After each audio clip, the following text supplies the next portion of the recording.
Hi అండి, అందరికీ welcome to మన ఛానల్ దేవికా ఇన్స్టిట్యూట్. ఈరోజు మనము మనోవిజ్ఞాన శాస్త్రం గురించి, అలాగే ఎడ్యుకేషనల్ సైకాలజీ గురించి తెలుసుకుందాం. సోక్రటీస్ గారి గురించి కూడా తెలుసుకుందాం. ఇంకా మనోవిజ్ఞాన శాస్త్రం ఇది ప్రత్యేక శాస్త్రంగా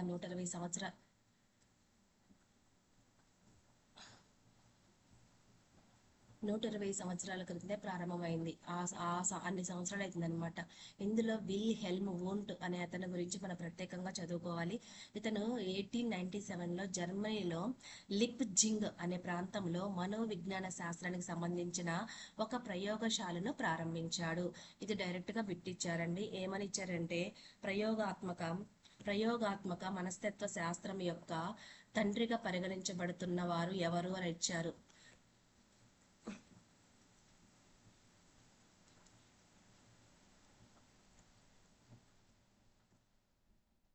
మనస్తత్వ శాస్త్ర తండ్రిగా పితామహుడు అనమాట. Father of experimental psychology laboratory ఎవరండి? Wilhelm Wundt.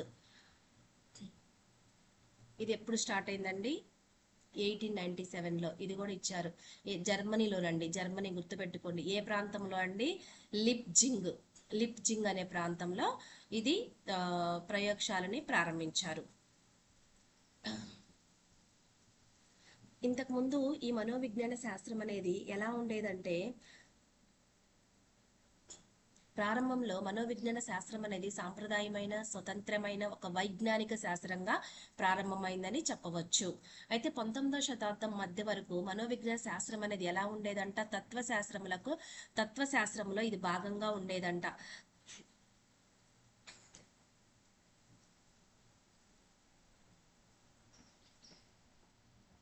మనోవిజ్ఞాన శాస్త్రాన్ని ఇంగ్లీష్లో ఏమని చెప్పేవాళ్ళంటే సైకాలజీ అంటారు. సైకాలజీ అనే పదానికి అర్థం ఏంటిదంటే, సైకి అంటే ఆత్మని, లోగాస్ అంటే అధ్యయనం లేదా శాస్త్రం అంటారు. సైకి, లోగాస్ ఈ రెండు ఏ పదాల నుంచి ఉద్భవించిందంటే గ్రీకు పదాల నుంచి ఉద్భవించింది. ఇక్కడి నుంచి ఇక్కడ వరకు డైరెక్ట్గా బిట్టిచ్చేశారండి. ఇది కనుక్కోమన్నారు, గ్రీకు పదాల నుంచి ఉద్భవించింది అని. అలాగే సైకాలజీ అంటే అర్థం ఏంటని చెప్పారంటే ఆత్మకు సంబంధించిన శాస్త్రం అని చెప్పారు. 19వ శతాబ్దంలో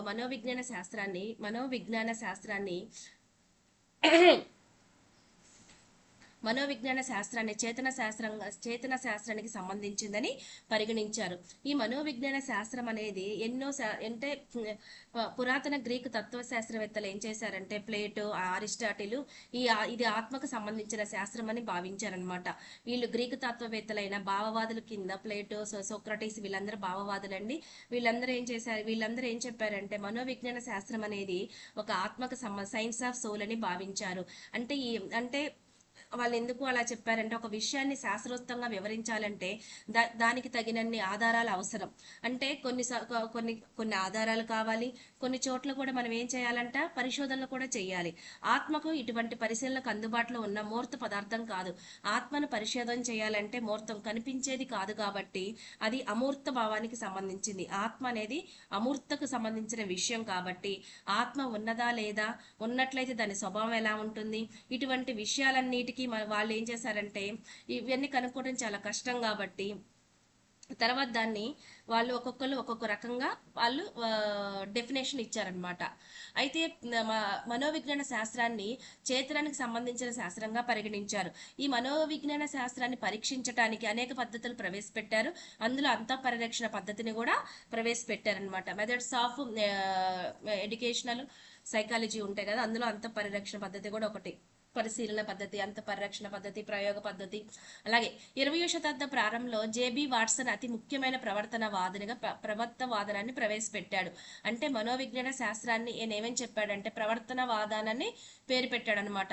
ఇది కూడా వచ్చింది ఈ బిట్ కూడా. జేబీ వాట్సన్ ప్రవర్తనవాదం ఎవరిది అంటే జేబీ వాట్సన్. దేనికి పెట్టారంటే మనోవిజ్ఞాన శాస్త్రాన్ని ఆయన ప్రవర్తనవాదంగా పెట్టాడు. ఎందుకు పెట్టాడంటే ఒక వ్యక్తిని అర్థం చేసుకోవాలంటే ముఖ్యం ఏం ఆధారం అండి? అతని యొక్క ప్రవర్తనే ముఖ్య ఆధారం అని. అంతేగాక మనోవిజ్ఞాన శాస్త్రానికి కూడా ఆయన ఏం చేయాలనుకున్నాడు? ప్రవర్తనవాదం అని పేరు పెట్టాలని కూడా సూచించాడు అనమాట. మనోవిజ్ఞానాన్ని మొదట తన ఆత్మను, తర్వాత తన మనసును పోగొట్టుకుంది. చివరకు తన చేతనత్వాన్ని కూడా పోగొట్టుకొని ప్రస్తుతం తన ప్రవర్తన మాత్రం నిలుపుకుందని ఎవరు చమత్కరించారు? వుడ్వర్త్ గారు చమత్కరించారు. మనోవిజ్ఞాన శాస్త్రానికి సంబంధించి ఒక్కొక్కళ్ళు కొన్ని డెఫినేషన్స్ ఇచ్చారని అవి చూద్దాం. మానవ స్వభావాన్ని గురించి వివరించే శాస్త్రమే మనోవిజ్ఞాన శాస్త్రం అని ఎవరు చెప్పారంటే ఎడ్విన్ జి బోరింగ్ గారు. మానవుని ప్రవర్తన ప్లస్ ఇతరులతో అతనుకున్న సంబంధాలు, ప్రవర్తన ప్లస్ సంబంధాల గురించి అధ్యయనం చేస్తుందే మనోవిజ్ఞాన శాస్త్రం అని క్రో అండ్ క్రో ఇలా గుర్తుపెట్టుకోండి. ఒక క్రోనేమో ప్రవర్తన గురించి, ఇంకో క్రోనేమో సంబంధం గురించి. అంటే ప్రవర్తనను, ఇతరులతో అతనుకున్న సంబంధాలు. తర్వాత జీవుల బాహ్య అనుభవాలే కాక అంతర్గత ప్రక్రియలను కూడా అధ్యయనం చేసే శాస్త్రమే ఏంటిదంట మనోవిజ్ఞాన శాస్త్రం అని చెప్పింది ఎవరు? నార్మల్ మన్న గారు చెప్పారు. బాహ్యం అంటే మనకు కనపడేది కాక లోపల అంతర్గతం కూడా కొన్ని ప్రక్రియలు ఉంటాయి, దాని గురించి అధ్యయనం చేసే శాస్త్రమే మనోవిజ్ఞాన శాస్త్రము. మానవ ప్రవర్తన శాస్త్రమే మనోవిజ్ఞాన శాస్త్రం అని చెప్పింది ఎవరంటే పిల్స్ గారు.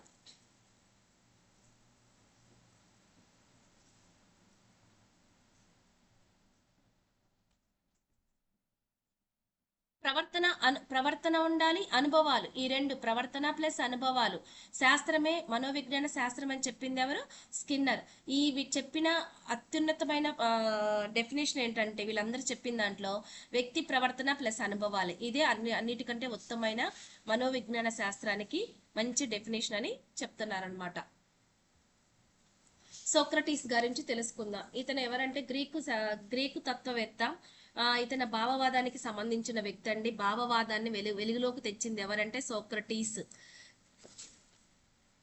మొదటగా అచేతనమైన మానసిక కృత్యాల గురించి వివరించాడు అనమాట. ఈయన ఫస్ట్ అచేతనమైన మానసిక కృత్యాల గురించి వివరించడానికి సోక్రటీస్ గారు గొప్పగా ఉన్నారు. అందులో ఇతను ఎవరండి? గ్రీకు తత్వవేత్త అనమాట. ఇతను దేని గురించి ఎక్కువ చెప్పారంటే మానవీయ తత్వ స్వభావాన్ని తొలిసారిగా ఒక్కాటించి చెప్పిన వ్యక్తి ఎవరంటే సోక్రటీస్ గారు. వీళ్ళ జ్ఞానం ఎలాంటిదంట? సోక్రటీస్ గారి యొక్క జ్ఞానం ఎలాంటిదంటే చాలా అద్వితీయమైన జ్ఞానం అన్నమాట. మానవతావాది జ్ఞాన పిపాస అంటే అంత గొప్ప జ్ఞానంతో ఈయన సంపాదించుకున్న వ్యక్తి. అలాగే ఈయన ఎప్పుడు పుట్టారంటే క్రీస్తు పూర్వం 399లో ఒక శిల్పికి జన్మించారండి. ఒక శిల్పి పుత్రుడుగా జన్మించాడు. తన తండ్రి వద్ద ఇతను ఏం నేర్చుకున్నాడంటే శిల్పి నైపుణ్యాన్ని ఎలా మలచాలో నేర్చుకున్నాడు. తర్వాత ఆయన శిష్యులు ఎవరంటే ప్లేటో, అరిస్టాటిల్. వీళ్ళ రచనలో ఆయన గురించి ఎలా ఉంటదంటే ఆయన చాలా గొప్ప ఉపాధ్యాయుడు, మానవతావాది, ఆదర్శవంతుడు, అమోఘమైన ధైర్యంతో కూడిన నీతిగా ప్రతీకగా ఉండి స్వచ్ఛమైన స్వభావంతో చాలా పవిత్రమైన మేధా సంపద కలిగిన వ్యక్తి అని ఆయన శిష్యులైన ప్లేటో, అరిస్టాటిల్ రచనలో ఆయన గురించి వివరించారు. అలాగే సోక్రటీస్ గారి సిద్ధాంతం ఏంటంటే సుగుణమే జ్ఞానమని ఆయన చెప్పదలుచుకున్నారు. అలాగే ఆయన ఏం చెప్పారంటే సోక్రటీస్ ఏదైనా ఒక విషయానికి సంబంధించిన జ్ఞానం, ఏదైనా ఒక విషయం కావచ్చు, దానికి సంబంధించిన జ్ఞానం ద్వారానే అది మంచిదని, దానికి మెప్పుకు తగినదని చెప్పగలమని ఆయన చెప్పారు. అంటే ఏదైనా ఒక ఆలోచన సరి అయిందా కాదా అని, ఒక ప్రవర్తన ఎలా అమలవుతుంది ఆయన చెప్పారనమాట. అంటే సరి అయిన ఆలోచన ద్వారా సరి అయిన ప్రవర్తన అలవడుతుంది. అంటే ఒక విషయాన్ని వాటి అంతర్లీయమైన అంశాన్ని చక్కగా వివరించవచ్చు. అంటే ఎలా ఒక అంశాన్ని గురించిన అవగాహన ఎప్పుడు ఏర్పడుతుంది? అనుభవాల ద్వారా మాత్రమే ఏర్పడుతుంది. అంటే ఒక విషయం అనేది దాని లోపల అంతర్లీనంగా దాగి ఉన్న భావనను కూడా చెప్పినప్పుడే అది మంచిదా కాదా అనేది వీణ చెప్పదలుచుకున్నారు. అలాగే ఆయన జ్ఞానమే, ఆయన ఏం చెప్పారంటే జ్ఞానమే ఏంటిదంట? సుగుణమే జ్ఞానమే, జీవితమే జ్ఞానమే, జీవితంలో అన్నిటికంటే గొప్పది ఏంటిదంట ఆయన చెప్పిన ఆయన ఉద్దేశంలో జీవితంలో అన్నిటికంటే అత్యున్నతమైనది ఏంటిదంట? జ్ఞానం. తెలివి వేరు, జ్ఞానం వేరు. అలాగే మంచితనమే జ్ఞానం. విశ్వంలో సత్యం గ్రహించాలంటే ఏముండాలంట? జ్ఞానం అవసరం. జీవితానికి సమాజానికి సంబంధించింది కూడా జ్ఞానం. నీతివంతమైన జీవనానికి మూలమైంది కూడా జ్ఞానమే. ఆ జ్ఞానాన్ని ఆయన ఎంత చక్కగా వివరించారు చూడండి. మంచి పనులు చేయాలంటే మంచి ఏంటో చెడేంటో తెలిసి ఉండాలి. ఆ మంచి ద్వారానే మనకి ఏమొస్తుందంట, మంచి పనులు చేయటం వలన మంచి ప్రవర్తన అలమర్చుకుంది, మంచి ఆలోచన వివరిస్తుంది. నైతిక సిద్ధాంతాన్ని ఆయన ఏ విధంగా వివరించారంటే హేతువు సంకల్పాల సమ్మిళిత సమన్వయంగా వర్ణించాడు.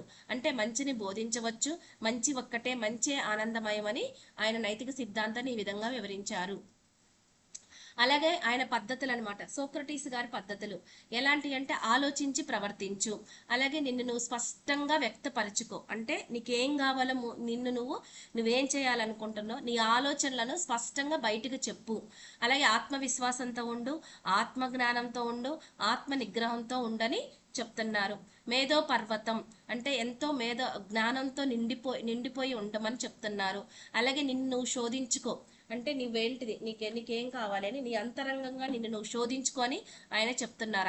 ఆయన పద్ధతులు విద్యాద్వేయాలు స్పష్టత గురించి ఒక అవగాహన ఉండాలి, విద్యా బోధన ఆవశ్యకత పట్ల స్పష్టత ఉండాలి, సార్వత్రిక నిర్వచనం అంటే తెలిసి ఉండాలి, ప్రశ్న సమాధాన పద్ధతిని, ద్వంద్వవాదన పద్ధతిని అన్ని ఈయన ఉపయోగించారు. ఇందులో అస్తిత్వవాదులు సోక్రటీస్ పద్ధతి అంటే ప్రశ్న సమాధాన పద్ధతిని సోక్రటీస్ పద్ధతి అంటారు. దీన్ని అస్తిత్వవాదులు ఉపయోగించుకుంటారనమాట వాళ్ళ బోధనా పద్ధతుల్లో. ద్వంద్వవాద పద్ధతి అంటే ఏంటిదంటే అది ఎలా ఉంటుందంట, క్రమబద్ధమైనది, పద్ధతైన సందేహము, అలాగే సంభాషణ డైలాగులతో కూడి ఉంటుంది, భావాలు పదాలు ఖచ్చితత్వంగా ఉండాలి, అనుభవాత్మకంగా, అలాగే నిగమనం ఆగమనంగా ఉంటుందంట ద్వంద్వవాదన పద్ధతి. ఇప్పుడు మనం ఎడ్యుకేషనల్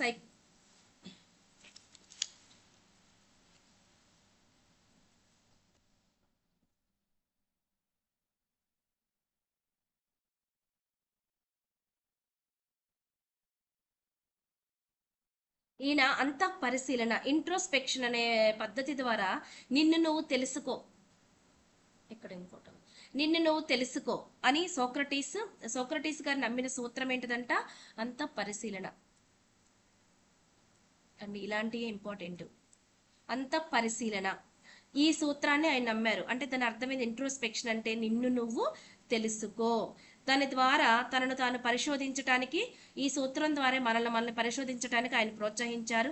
ఆధునిక సైకాలజీలో ఇది ఒక ముఖ్యమైన పరిశోధన పద్ధతి. ఆధునిక సైకాలజీలో ఏది ముఖ్యమైన పద్ధతి? ముఖ్యమైన పద్ధతి ఏంటిదంటే అంతః పరిశీలన పద్ధతి అనేది ముఖ్యమైన పద్ధతి. ఆధునిక మనోవిజ్ఞాన శాస్త్రానికి పునాదులేసింది ఎవరంటే ఈయనే అనమాట. ఆధునిక మనోవిజ్ఞాన శాస్త్రానికి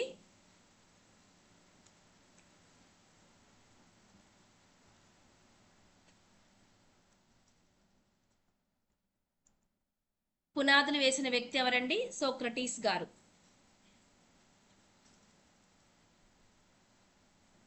ఈయన నమ్మిన తత్వం ఏంటిదండి? తత్వం కూడా ఇంపార్టెంట్. ద్వంద్వ తత్వం ఈయన నమ్మారు. ఏంటిదది ద్వంద్వతత్వం ఏంటిదంటే ఆత్మ మరియు శరీరం వేరువేరని ఈయన నమ్మారు.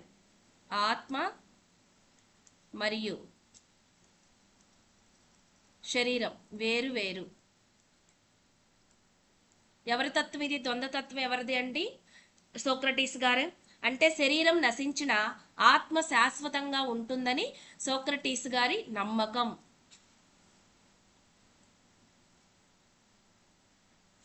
ఈయన జ్ఞానం ఎలా చెప్పారంటే జ్ఞానం అనేది బయట నుంచి వచ్చేది కాదు, పుట్టుకతో మనిషిలో ఉంటుందని సరైన ప్రశ్నలు వేయటం ద్వారా దాన్ని వెలికి తీయవచ్చని ఆయన భావించారు. జ్ఞానం అనేది ఇన్నర్లో ఉంటుంది కాబట్టి మనకి జ్ఞానం అనేది పుట్టుకతో, ఎందుకంటే వీళ్ళు ఆ శరీరాన్ని నమ్మలేదు, వీళ్ళు ఆత్మను నమ్మారు కాబట్టి ఆత్మ అనేది ఎన్నో జన్మలు మళ్ళీ మళ్ళీ మళ్ళీ పుడుతుంది కాబట్టి ఆత్మలో ఎంతో జ్ఞానం ఉంటుంది కాబట్టి అది నువ్వు మంచి ప్రశాంతమైన వాతావరణం, ప్రశాంతమైన ప్లేస్లో కూర్చొని నిన్ను నువ్వు ప్రశ్నలు వెయ్యటం ద్వారా నీ అంతర్లీనంగా వచ్చిన జ్ఞానం బయటకు వస్తుందని చెప్పారనమాట వీళ్ళు. అంటే ప్రశ్నోత్తర పద్ధతి, ప్రశ్నలు వెయ్యటం ద్వారా నీకు జ్ఞానం వస్తుందని వివరించిన వ్యక్తి ఎవరంటే సోక్రటీస్ గారు.